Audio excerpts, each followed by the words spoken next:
Hello বন্ধুরা, তোমরা কেমন আছো? আশা করি ভীষণ ভালো আছো।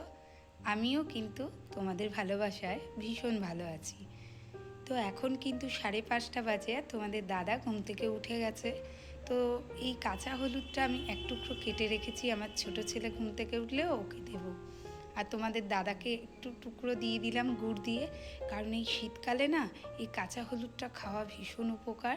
এই কাঁচা হলুদ খেলে লিভার খুব ভালো থাকে, আর লিভার ভালো থাকলে পেটও ভালো থাকবে, শরীরও ভালো থাকবে। তো এই দেখো আমার রান্না কিন্তু অলরেডি কমপ্লিট হয়ে গেছে।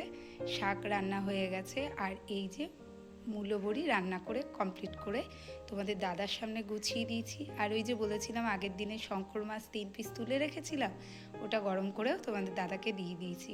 খেয়ে গেছে আর নিয়ে গেছে। আর আজকে তো বৃহস্পতিবার, তো ওগুলো নিরামিষভাবেই রান্না করে আমি আলাদা রেখে দিয়েছিলাম। তো নিচে এসে দেখো এত কুয়াশাচ্ছন্ন তোমাদের চারিদিকটা দেখাচ্ছি কেন জানো তো? এখন কিন্তু বাজে 6টা 11। তোমাদের দাদা বেরিয়ে গেল, আর টোটো তো আসছিল না। যাই হোক, একটা টোটো পেয়েই গেল। তো তোমার দাদার একটা লাভ হয়েছে এত ভোরে যাওয়াতে, যে ট্রেনটা একটু ফাঁকা পাবে। আমাদের এদিকে বনগা লাইনের ট্রেন দেখলে কিন্তু সবাই ভয় পায়, নাম শুনলেও ভয় পায়, দেখলেও ভয় পায়। তো যাই হোক, এই ভোরবেলায় কিন্তু তোমাদের দাদার একটু সুবিধাই হলো। ভোর 4:30 উঠে যখন রান্না বান্না করতে যাই, তো তোমাদের দাদা 5:30 উঠে আমাকে বলছে, যা কষ্ট দিয়ে দিলাম, তোমার আর ভোরে উঠতে হবে না। তা আমি বললাম, দেখো তুমি এত কষ্ট করে ভোরবেলা শীতের মধ্যে ঝড় বৃষ্টি জলের মধ্যে তুমি দৌড়চ্ছ, তা তোমার তো ওখানে ওদের মর্জি মতোই সব কিছু করতে হবে, তাই না? কিন্তু আমি তো আমার বাড়িতে আমার মর্জি মতোই করব, যখন ইচ্ছা শোবো, যখন ইচ্ছা বসবো। তো তোমার জন্য এটুকু তো আমি করতেই পারি, এতে আমার কোনো অসুবিধা নেই। সবার আগে ছাদে উঠে আমি সূর্য প্রণাম করে নিলাম। আর এই দেখো পুচুর অবস্থা দেখো, পুচু কিন্তু এতটাই লক্ষ্মী, কাউকে কিন্তু ও হিচড়ায়ও না, আর ওই দাঁত খিঁচিয়ে দেখায়ও না। তো দেখো ও কিন্তু অলরেডি মুখ ভ্যাংচাচ্ছে। এটা দেখে আমার দারুণ মজা লাগলো, তাই তোমাদের সাথে শেয়ার করলাম। দেখো কিভাবে বাঘের মতো কিন্তু এগিয়ে যাচ্ছে। এই কারণেই হয়তো বিড়ালকে বাঘের মাসি বলা হয়, তাই না?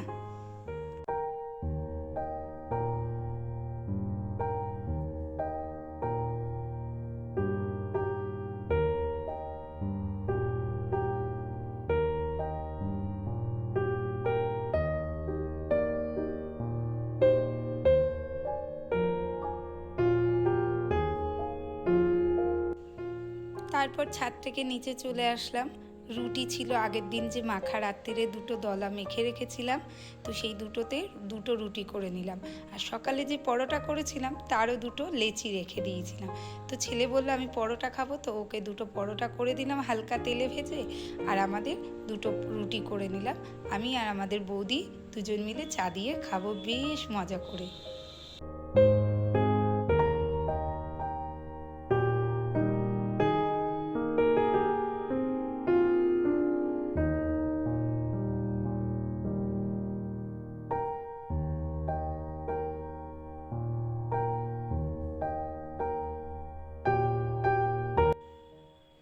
গরম জল ঠান্ডা করে মেখে রাখলে, মানে জলটা অবশ্যই ফুটিয়ে নিতে হবে, তোমাদের আগেও জানিয়েছি, তবে কিন্তু রুটিটা ভালো থাকে জানো তো। মানে আটার যে লেচিগুলো তুমি ফ্রিজে রাখবে সেগুলো কিন্তু সেমই থাকে। তোমরা একবার করে দেখো, আর আমাকে কিন্তু অবশ্যই কমেন্ট করে জানিও আমার মতামতের সাথে তোমাদের মতামত মেলে কিনা। আর এই দেখো পরোটাটা করে নিলাম, একদম সামান্য তেল দিয়ে আমি 2টো পরোটা কিন্তু ছেলেকে করে দিলাম।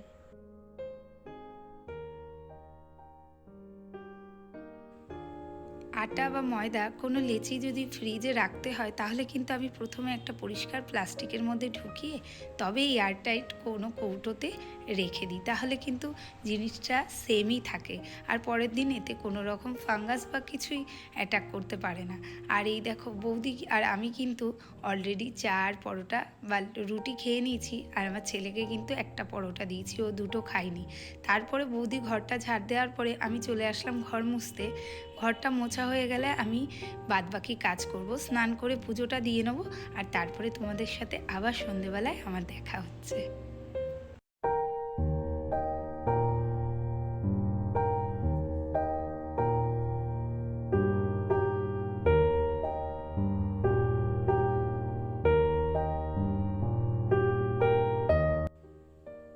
হ্যালো বন্ধুরা, গুড ইভিনিং। আবার তোমাদের সাথে জয়েন করলাম। তো আজকে যেহেতু সন্ধেটা বৃহস্পতিবারের ছিল, তো সন্ধেটা কিন্তু অনেকটা টাইম লাগলো আমার সন্ধে দিতে, কারণ বৃহস্পতিবারের যে পাঁচালিটা আমাকে পড়তে হতো, তারপরে আমি হাতের কিছু কাজ নিয়ে বসে গেলাম। আর আমার ছোট ছেলে যেহেতু স্কুলে সেইভাবে পড়াটা রানিং হয়নি, পরে তো দৌড়তে হবে, তো যাই হোক আমি কোনো রকমে এই কাজটা করলাম। করার পরে আমি আবার তোমাদের সাথে কথা বলতেই বসে গেলাম। কিন্তু এই জিনিসগুলো না করতে আমার এত ভালো লাগে, তোমাদের কি বলবো। এগুলো মানে আমার একটা নেশা বলতে পারো। নতুন নতুন কিছু ক্রিয়েটিভিটি বা নতুন নতুন কিছু দেখে সেটাকে আবার নিজের মতো করে বানানোর চেষ্টা, শুধু এটা করতে আমার ভীষণ আনন্দ লাগে, জানো না।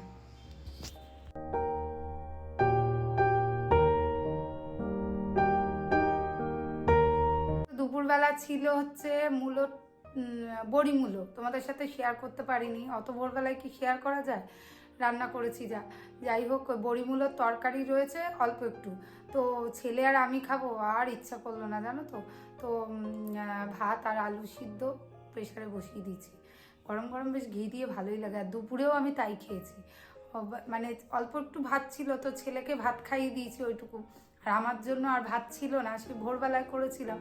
তো ভাবলাম কি পরে আবার ভাত করব, কিন্তু যেহেতু ছেলের ভাতে হয়ে গেছে, তাই আমি আর ভাত করতে যাইনি। ওই প্রেশারে আমার মতো কটা ভাত করে নিয়েছিলাম। আর ছেলেকে ওই শাক দিয়ে তরকারি দিয়ে আর এক পিস ওই শঙ্কর মাছের ঝোলটা ছিল, সে এক পিস মাছ দিয়ে খাইয়ে দিয়েছি। তারপরে দেখলে সন্ধেবেলায় টিফিন করতে গেছিলাম, চাউমিন সিদ্ধ করতে দিয়েছি। করতে দেওয়ার সময় নিচে এক ভাই ডাকলো যে দিদি নিচে আয়। আমি দৌড়ে গেলাম, সে চাউমিন তো পুরো মাথায় নেই, সে মানে তাই সেই ছেলেটার একটা সমস্যার জন্য বলছিল, শুনতে শুনতে সেই সমস্যার মধ্যেই আমি ভেসে গেছি। আর তারপর আমার ছোট ছেলে বললো মা পুড়ে যাচ্ছে বলে ও অফ করে দিয়েছে। তো যাই হোক আমি দৌড়ে এসে দেখছি পুড়েছে, মানে তলাটা লেগেছে, উপরটা কিছু হয়নি, কিন্তু ও তো আর খাওয়া যাবে না, ফেলে দিয়েছি। তোমাদের দেখাবো খুনি, দাঁড়াও ভিডিওতে কীরকম পোড়াটা আমি দেখাবো। তো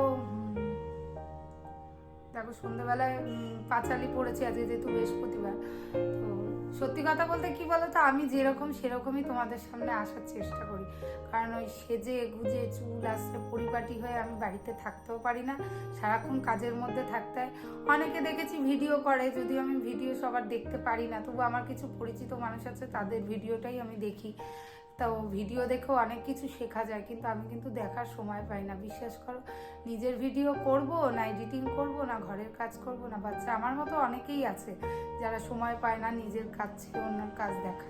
তো যাই হোক, অনেকে দেখি একটা ধরো কাপও নিচ্ছে বা সব কিছুকে একটা সুন্দর করে একটা মনে হচ্ছে সাজিয়ে সুন্দর করে করছে।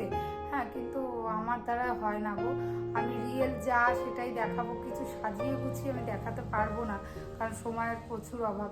তবে আমি দেখাবো অবশ্যই, সাজিয়ে গুছিয়ে দেখাতে কার না ভালো লাগে, লোকেরটা দেখতেও আমার বেশ ভালো লাগে, যাদেরটা দেখি চোখের সামনে আসে।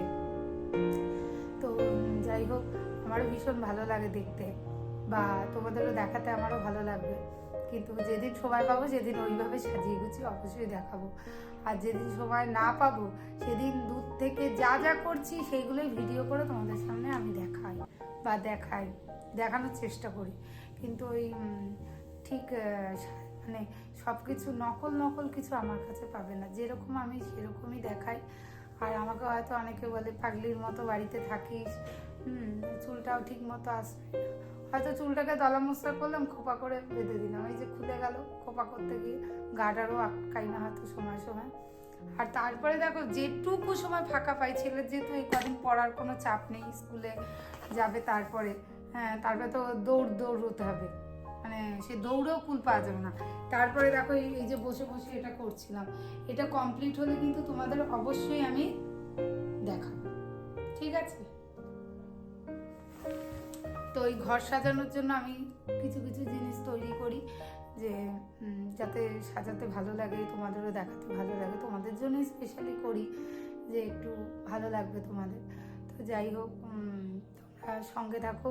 আর আমার ব্লগের থেকে যদি তোমরা কিছু অন্তত বুঝতে পারো যে না ব্লগটায় কোনো কিছু আছে বা ভবিষ্যতে কোনো কিছু তোমরা জানতে পারবে, দেখতে পারবে, শিখতে পারবে, তো প্লিজ তাহলে একটা সাবস্ক্রাইব করে দিও আর বেল নোটিফিকেশনটাকে দাবিয়ে দিও। তো আজকের মতো কিন্তু এই ব্লগটা এখানেই রেখে দেবো। আর যদি ভালো লাগে তো আমার পাশে থেকেও আর আমাকে ভিডিও বানাতে মোটিভেট করো। তো যাই হোক, তোমাদের একটা লাইক এবং কমেন্ট কিন্তু আমাকে ভিডিও বানাতে অনেকটা মোটিভেট করবে। তো সুতরাং যদি তোমাদের ভালো লেগে থাকে তো অবশ্যই লাইক করো, আর নইলে তোমরা তো চলেই যাও, অনেকেই যাও, আবার অনেকে আমার আছে যারা আমার ভিডিও দেখতে ভালোবাসে। তো যাই হোক, আজকের মতো গুড নাইট। এখন বাজে 10:30। ছেলেকে ভাত খাওয়াবো, ওই যে সেদ্ধ ভাত বসিয়েছি। আর হ্যাঁ, তোমাদের চাউমিন পোড়াটা দেখাবো, তা চলো আমি দেখিয়ে দিই, ঠিক আছে?